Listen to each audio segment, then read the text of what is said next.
Check out this simple E7 funk groove.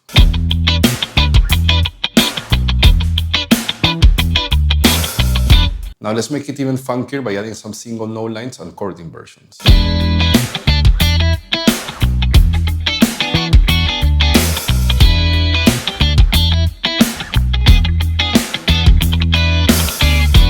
For this example, E7 is the 5 chord in the key of A. We're going for that E Mixolydian sound. So I'm going to start by playing the Mixolydian scale on the high E string.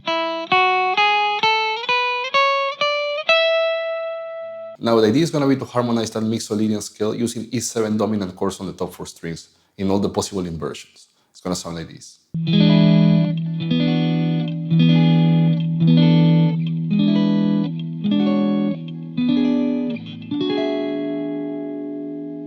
Now I have all the information to create my guitar part. So for this example, I'm starting with this E7 with the bass on G sharp and the 5th on the melody. And then I'm going to go to a single note line. I'm going to use the D note, 3rd fret of the B string, that is a flat 7 of E, and the root, 5th fret of the B string.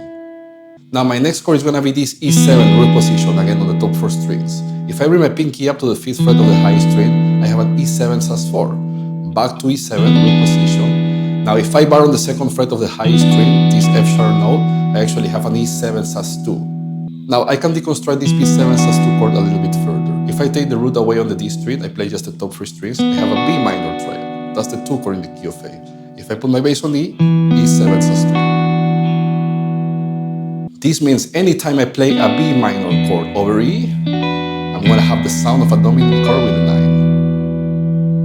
Now for the second repetition, I'm starting exactly the same. G7 with the bass on G sharp, 5th on the melody, single note line, I have the flat 7 and the root. I'm going back to this E7 root position, but this time I'm just going to go to this E7 sus4.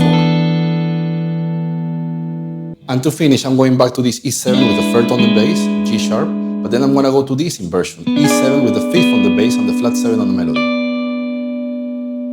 Now before playing these inversions, I'm going to play some 16-note triplets. It's going to sound like this.